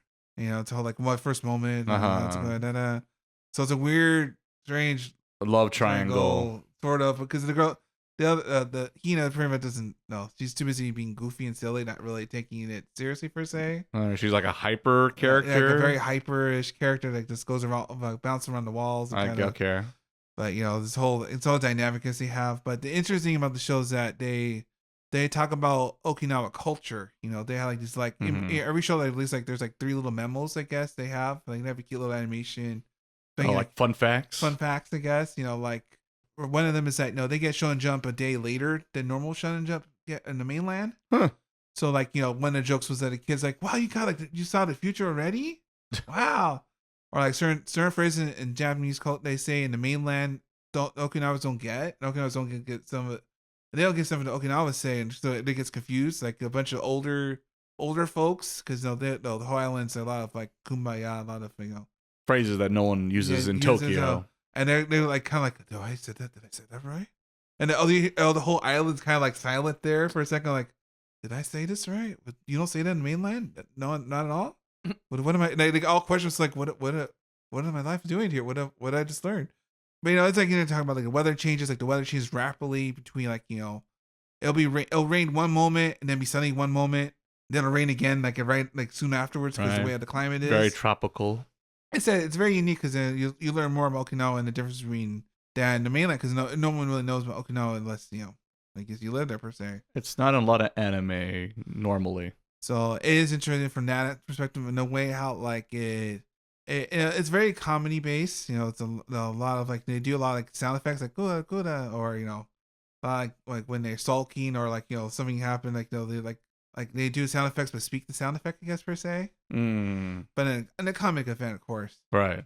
And I said as you go on like pretty much it's him discovering some part of Okinawa culture and him asking and kind of like trying to fit in their society I guess and kind of like trying to impress this girl, but she doesn't really take him seriously per se. While her translator best friend kind of takes him seriously, but he doesn't know about her, like her interest in him. So it's a whole weird dynamic that kind of works. It works, gels together. Sounds like anime. And I said it's you learn a lot about you learn about different cultures. I guess is the best way to describe it. So I think it's pretty fun to watch. I guess. All right, promising, I suppose. And with that, I guess I end my turn. We're going to your final pick, brother, for the season. Alrighty, so my final pick for winter 2025 is probably the most popular show, definitely when it comes to like over on Mal. Is the I guess the AAA anime, one of the AAA animes for the season. Let's see, the season. It is a little anime called Zenshuu, which is brought to us by Studio Mappa, who's done Mappa once again, huh? Who does all the big action series like Jujutsu Kaisen. They used to care about Year and Ice and other things. It's a very popular show, so people know who it is. Usually, if you're into anime, and if you listen to anime podcasts, you probably do. So yes, in Zenshuu, I guess I pulled a Frank and I drew an isekai as well for this show. I got a good 60% of shows every season is isekai. Yeah, so it's not too hard to hit, I suppose. The unique thing about this one is we start off in a very typical modern day Japan, where our main female protagonist is the newest, hottest, greatest animator director coming out in the anime scene, and she's grown to fame working on this show, and now she's working on her first her first anime movie about romance, and everyone's looking forward to the marketing teams out there. They got posters out there, the anime production. I was like, oh boy, Sensei, we're looking forward to your next work. It's going to be great. We're looking forward to, of course, cashing in on the revenues, right? They're excited about that part. But of course, the struggle our protagonist has is that she has been such a nerd and has such a passion and love for animation that she actually never really had any romance in her life and is struggling writing and drawing a romantic story for the thing. And of course, the pressure is eating at her because everyone has these expectations because she was famous for this other thing, and now they expect her to have another smash home run hit, and she can't even get like the storyboards done. The preview she was shown by one of the assistants goes, no, it's garbage. Scratch it, do it all over again. Very much Oshinoko season 2 opener for those who are familiar with that. I was thinking that. Yeah, so it definitely has a lot of that vibes of I'm looking for perfection and only I can do it and everyone else is in my way. And so she's struggling with that. She's struggling so bad that she doesn't pay attention to what she's doing. And instead of picking up a fresh bento box that the manager provides for the studio, she grabbed an old expired one and dies from a bad oyster and wakes up in a new world, thus our isekai. But it's not just any random world of any generic setting. It is a very particular world of a that is based off a very famous, I guess, anime movie that she watched as a kid, and it's one of the things that inspired her to pursue her career working in anime. And sure enough, so far, it is, for us, it's a very stereotypical JRPG fantasy setting where there's like a knight, there's an elf girl, there's some kind of like mascot, very Chopper-esque for One Piece fans, character out there who's very over the top. He's a unicorn, also kind of like Tetsuka vibes design there. Tetsuka vibes. And so yeah, it's very nostalgic with its like art style character designs. It's a little bit more like 90s, early 2000s kind of. Also, it's up your alley then, brother. Kind of. It's very light. It reminisces on it without actually just doing it, which maybe I want to go a little bit. If we're don't tease me. If we're gonna get excited, let's get excited. Get in there. Let's do it. Let's do it. Give me those 100%. hard lines. Let's get those noses in. And so sure enough, now it becomes a bit of more of a like almost kind of like a time travel scenario, because she knows this movie has like a lot of tragic, sad events, kind of like maybe like Akira or something. I'm trying to think would be the equivalent for people to understand real quick. And so as those events unfold, she's like, wait a minute, this is going to happen. This is going to happen. And sure enough, it does happen. All the characters are like, what the fuck? How does she know this is going to happen? Is she like a mind reader or fortune teller? What's going on here? And just when it's about to be like the big tragic death ending for one of the characters involved, apparently in certain situations, she has the power to create life through drawing, thanks to her magical like keyframe holder. It has like I forget what they call these things, but it's the little tool that you see to flip pages of animation to see it, unfold your eyes, and that's how she checks the animation. And sure enough, she summons the power, and her like office desk from real life just shows up in this fantasy setting, and she draws and goes frantically crazy, and somehow she creates whatever she wants. For example, in episode 1, when, like I said, it's about to happen, she summons basically the monster from Nayuska or Nausicaa, if you're familiar with that Studio Ghibli movie, or I guess it's a Studio Ghibli movie. And so it's a very also, there's winks and nods to other anime studios out there that's been very influential in the anime industry in Japan. But it's very like scattered there and kind of quietly in there. If you've never seen the movie, you don't get the reference. You're just like, okay, I guess you just summoned a giant monster. Cool story, I guess. Yeah. And so sure enough, she diverges the original timeline or storyline of this movie and characters. And so now everything kind of becomes kind of interesting and different. And she's trying to figure out to navigate, like, should I mess with the timeline? Can I go home? I want to go home. Do I want to stay here? I have this like new power. There's nothing to go home to because I'm struggling being a writer and this and that. And I guess they're aware what an isekai is. So there's like a little bit, self-aware humor there of like, oh, wait, this is an isekai trope and this is an anime trope a little bit here and there. So yeah, it's a bit of a, like I said, it's kind of isekai, but also a little bit like time travel because she's changing events of what should happen. And yeah, that's where it kind of left off of what's the show going to focus on. Can she go back home? Is she stuck here? And like, there's no explanation of why she has this magical power to draw things to summon to the world. And I guess she has like a crush on the main guy. And apparently there's a tease at the end that certain characters are not following the script. Kind of like Riliana, kind of, if I remember that on the podcast. Ooh, a classic. Yeah, Riliana, where we had the main female, character who's missing, right? There's a bit of a mystery in that season. And we kind of have something like that going on here where I left off. So I'm kind of curious to see what we're going to do there, right? Because like I said, for her, this is the thing she's loved, and it drove her to passion for the anime scene. And like I said, there's a lot of references, because in episode 2, there's also the reference to, I forget the animator's name, but he's very famous for doing all like the missiles going left and right, zigzagging across and exploding in the air, kind of like what you see like in Ava and like Macross and shows like that. Yeah. So there's like I said, there's these references to anime things, but they really don't like, did you know this is made by so and so? Right. This is Hayao Miyazaki's famous work, right? Well, it's a subtle thing. Like you said, you have to be you have to know enough anime, see enough anime to get the reference. Yeah. So it's like one of those, like, it's kind of cool if you're, kind of hardcore like us, we've been watching anime for a long time, you get those references. But I feel like if you don't, you're kind of missing that. And I feel like you're missing a lot of the context and the reason for the show. Because I feel like it's trying to, almost also like Oshinoko, it's trying to trick people like, no, it's not a show about this, but it's about that, right? Kind of like he's trying to talk about, no, it's not about idols and cultures. It's about the behind the scenes of the industry and how it's wrong. So I am curious to see which way the show's going to go, because it's trying to check in all the boxes at the moment. But I am intrigued by it, and like I said, I do like the little, I guess, kind of fan servicey moments of hidden references here and there. So I am curious to see plot wise what what the creators behind the show are working on, especially being a Studio Mappa show. And yeah, obviously the animation is gorgeous in the show. So if you're looking for great animation, out of the three I covered, this is easily the one winning that award. So yeah, we'll see if it will take home the gold this season, but not a terrible show to dabble in for the first 3 episodes. Okay, it sounds very interesting. But also the Mappa shows here. I'm expecting a lot of the map magic. Mappa magic. There, that's a word. Copyright. I'm gonna trademark that right now. Overtime. What is overtime? Those poor animators. The poor animators.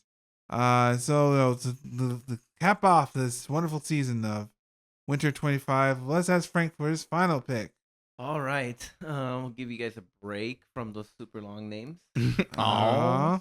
The last one I picked, you might have heard of it, Sakamoto Days. Oh, yes, the other popular anime. Yeah. Basically, it's about this legendary hitman who falls in love with a girl, and basically he retires because of that. Mm-hmm. And then he gets fat. It happens. And then that's how the story starts. Okay. Some other hitman is looking for him. And he's like, oh man, I finally found the legendary hitman, blah, blah, blah. And then he kind of gets disappointed because he's fat. And he's like, oh man, this is not who I thought he was. And he doesn't want to come back to life. You know? So I guess he was ordered to kill him. And he fails. Ends up working for him. It happens also. And another side note, he can read minds. Oh. So he's like a little Anya. Oh, the other, not the fat assassin, but the other one from Spy Family, the little girl. No. But in Sakamoto Days, who's the one that can read minds? The one that admired him. Okay, gotcha. He's like a younger. Just want to make sure. I was just like, boy, this hitman's really OP. Oh yeah. No wonder he was so good. One funny thing is that like every time he reads his mind, like the first thing that he sees is that him dying. So he's like, so like, why do you keep thinking about killing me? Like, he's fantasizing of getting rid. Oh, okay, that's kind of funny. But so the animation is like, yeah, I could tell they're using money. Like the money's talking. There's money here. There's money to the vault spare. The vault is open, or like they're not afraid to use the it. The printing machine is on. The button is stuck. Here comes Ben. The opening looks pretty and very aesthetic. Kind of reminds me a bit of Persona. Ooh. Where it's like, oh, really? Tell me just more. a little. Ooh. Just a little bit, because you know that I think 5. There's like a part where there's like graffiti and stuff like that. That kind of reminds me. Oh, okay. You can see that in the opening. The beginning kind of reminded me of My Hero Academia. All right. Like the music was like, ooh, what? Is All Mic to come out? Like, that's funny. Let's see. And the legendary hitman is Sakaguri's coach. Like, Ivan would be proud. Oh. He looks like. Oh, okay. He just looks a lot like him. That's like, funny. What are you doing here? Like, well, you gotta retire. You gotta do something else after teaching the greatest basketball team. Got a side story of the unknown story. Yeah, what he did before before Slam Dunk, those years that he retired. This prequel's amazing. So it's after he retired from college or whatever he was coaching. Right. Before he took. Yeah. Let's see, what else can I say about it? Not much happens. They meet Chung Li. Because there's this Chinese girl that they meet, and they decide to help her because she knows how to make buns. That's important. So it's like, we'll do a deal. You make some buns for us, and we'll help you out of your jam. You got nice buns, hun? Oh, no bad. So I mean, it's cool. I like you could tell that when money's involved, things doesn't hurt. The quality improves, and it's like, I wonder what kind of anime the Power Ranger one would be if they had this kind of budget. So I'm like, one thing I was thinking is they are at least the main character is very strong. Like, he is like Dragon Ball Z strong. Oh, okay, way over the top. Yeah, so he gets shot by bullets, and it's like, blocks everything. I'm like, how are you doing this? Like, I know you're supposed to be like legendary, but you're literally inhuman. Are you Superman? Like, damn. So that's kind of like, I don't know if it's a little off-putting or it's just like, is this guy ever gonna have any trouble? Like, Right. Yeah. he's so Yeah. strong. So it's kind of cool where one of the episodes he wasn't involved. Mm-hmm. So I was like, okay, so maybe this is how it's gonna be like. How do I describe it? Oh, kind of like Jujutsu Kaisen, where they kind of like Right. They it's not take gonna it's not gonna be fun if right. They take out the big character. Or kind of like, to me, it sounds like One Punch Man when Saitama's not around. yes. Yeah. So that's kind of like I'm kind of curious to see like are they gonna like make it interesting for him because like I feel like he could beat anybody. Right. Yeah. That is a concern. And it's also like I'm wondering like their superpowers like so. It's Oh, do they have like supernatural stuff? Yeah, well, the guy reads minds, and I think. Oh, right. Duh. I already forgot about that. One of the bad guys, I think, forgot what he did, but there's like, there's this one guy that came out that he can like transform into anybody, like, Oh, okay, like the chameleon out here. and it's kind of like it's like they want to show you there's power, so it's like it's not just gonna be normal people, so Right. We're gonna fight superpower people, but and then one of the times like the Chung Lee is talking to the Anya guy, Oh, the nicknames. he's talking to him, and then she's like, how can you read minds? Like, Right. this is not normal. And then he goes, well, and he gets interrupted. Sorry, that's kind of funny. Come on. That's pretty funny. So, I did like the third episode where the Anya guy gets to fight, and like, cause I thought that he was gonna get saved by the hitman, Mm-hmm. but he kind of like has his hand tied, cause his wife is like, if you kill anybody, I'll divorce you. So he's like, I'm not killing nobody. So all the fights he's done, he's like, didn't you just kill a bunch of people? He's like, non-fatal wounds. And then he goes like, don't talk about it near my wife. Like, this stuff's not allowed. That's funny. So it's kind of like so in the last episode, they're fighting. They're at the fair. So he's like, oh, we can't interrupt them. So we got to do it ourselves, Chun-Li and Anya. Mm. So that's kind of cool. Like, where that's the thing. Like, he can't kill nobody. Right. That's kind of like Trigun a little bit. Yeah, but this is kind of like I'm doing it because my wife. Right. But for the comic, yeah, right. But the So- trickiness of like, oh, I can't kill anyone. So how do I do that? So it's pretty cool. I like the funny bits, and then the overpoweredness kind of concerned me. I love that there's a big budget. Like I said, don't Send hurt. some of those bills my way. I'm sure one episode won't hurt if it doesn't have. If fun. one episode, the quality goes lower. Sir, please, some animation budget, please. Yeah. Sir, it's a little bit more. Yeah, so that was my last one. All right, sounds like good. Right. I know that's a very hot anime or series right It's now. Maybe the hottest one this season. One of them for sure. Maybe it too will become the next shonen thing. There's everyone's fighting for King of Shonen Jump. Lies not going to One Piece. I don't think it'll do that. Like, Well, one, it's- I don't think it'll last that long. Yeah, because it's also kind of like Spy Family, I guess. Yeah. Yeah. So we'll see. And Spy Family kind of came and went. Unless there's a second wave, I guess we'll see with the next season of that one. All right, well, so I guess now, gentlemen, are we good for our picks? Do you want to say our picks like one at a time, or we want to kind of like we take a turn and say it?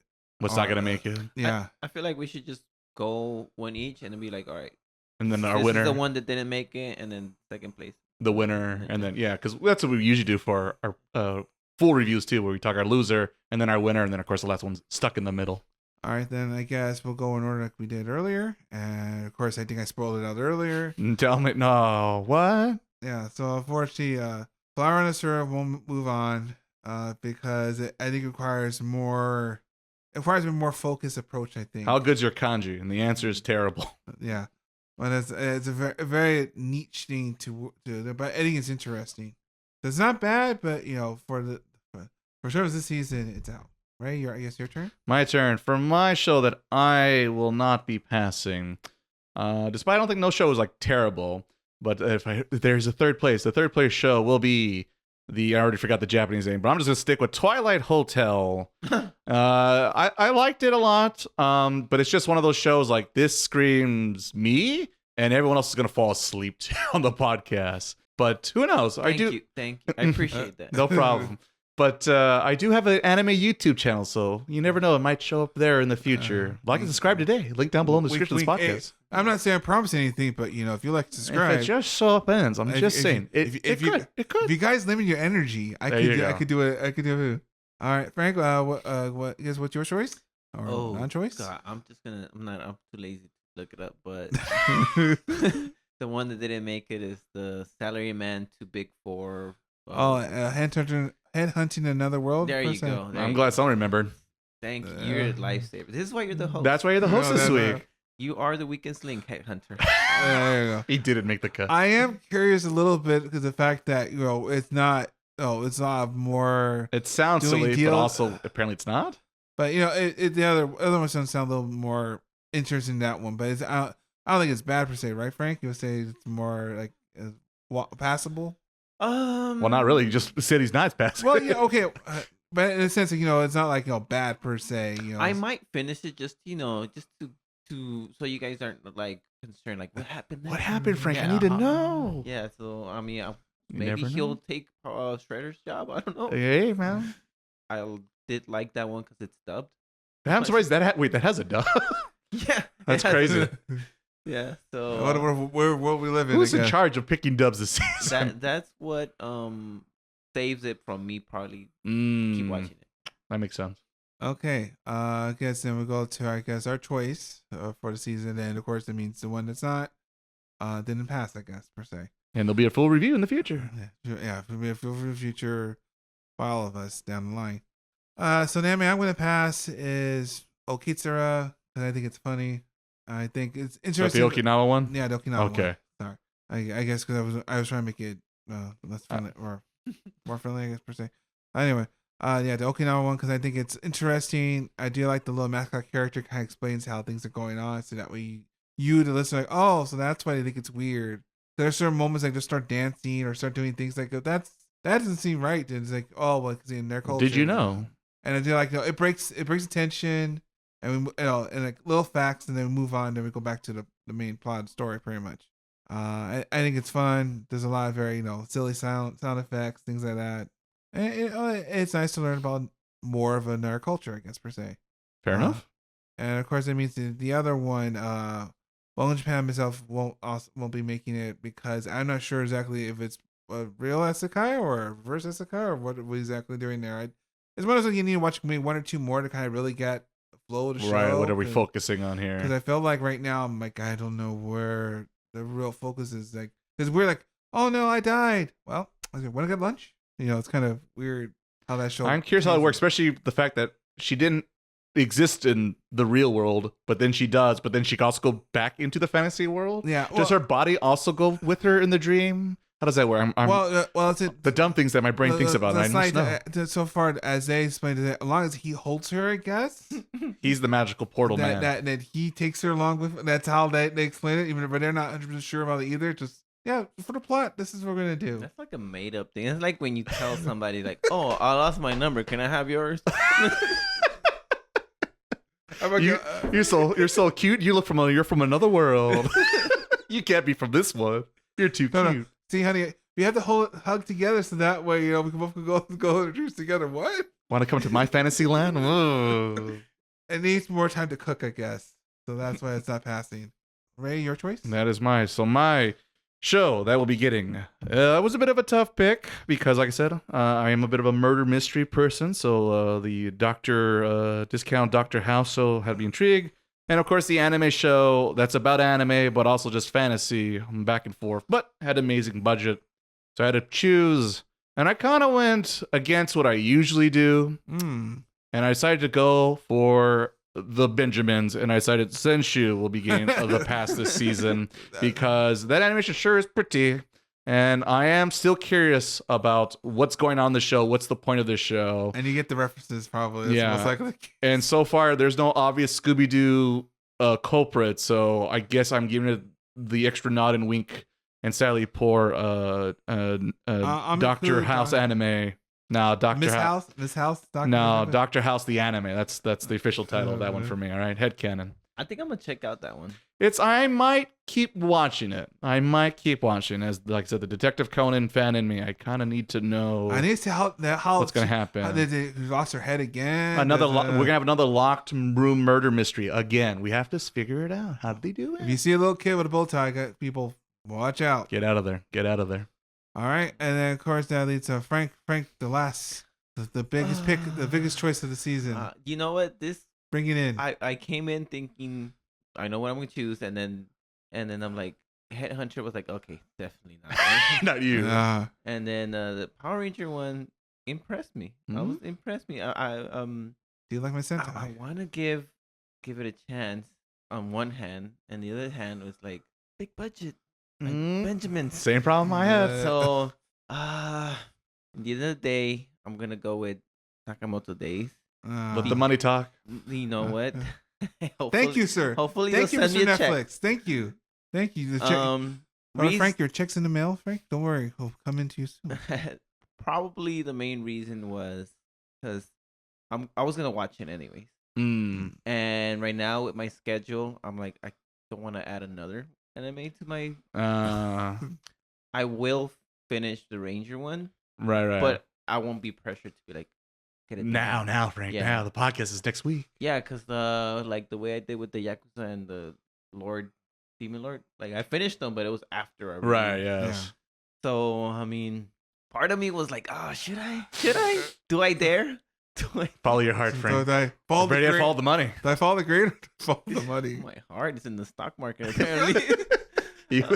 You're a true patriot, Frank. That's what you are. Yeah. Capitalism wins once again. I mean, I think it's like the safer pick because that Power Ranger one could be like, I think of it, it could be like his time for torture. It could be like a Seems like acro trip. Right. So what you really liked.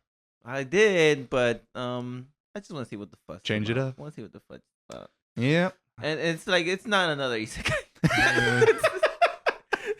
That's another thing. Like smart. That's probably the best because I'm the only one that picked the isekai this season. Whew.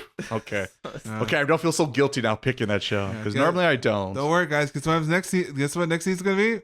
More isekai. Yeah, I can almost guarantee it. I think I already have my picks for next. Oh wow! It's already called. I was looking at how it. fast. I was looking at what the a good wrong host. It was a mistake.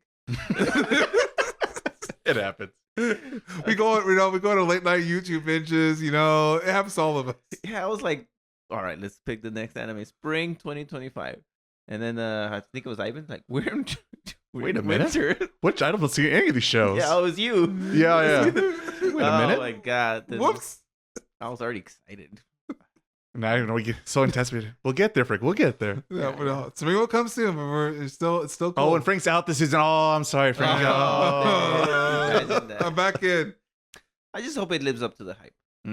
That's what I'm worried about. It's a lot of expectations. It's Netflix, so that's the other issue. Because Netflix, you get like Scott Pilgrim, and then Netflix, you get some questionable content that's just like that doesn't feel like it's totally baked sometimes. So that way we all remember our shows that we picked for this season is Okitsura, I fell in love with that girl, but I can't understand her language. No, now girl can't speak her language. I can understand you right now. Yeah, that's a mouthful. Yeah. Okitsura, there, done. Ray Zenshuu, right? Zenshuu, not Tenshuu, Zenshuu. And then Sakamoto Days for Frank. I'm surprised you didn't describe the girl as the Grudge. Yes, I guess she has the hair thing, but like in episode 3, she's pretty again. Oh. Well, she goes back and she changes modes. Oh. She's like Ranma or something, I guess. Yeah, so that means that eventually down the line, the end of the season, we'll come back and we'll do a review of those 3 shows. And Spoilers. With spoilers and all the stuff we usually do on the podcast here. Give it the old Otaku treatment, I guess. Next time we all agree we're going to, I guess, try to review Squid Game season 2. Yeah. Which one we might go this season 1 because it's been a hot minute since we've seen season 1. It wouldn't hurt to do a little recap. I'm sure we'll end up talking about season 1 along with season 2. So Squid Game spoiler talk coming soon. Yeah, that'll be our next time we come back around, gentlemen. And with that, I guess we'll close out by stay warm out there. It's getting a little more chilly here, but hopefully we'll see you on the other side. Maybe I need the person to hug me and we could go to another one. There you go. Elf-san, let's go. Let's do it. Honey, I need just to travel on. That's why I need for medical reasons, I swear.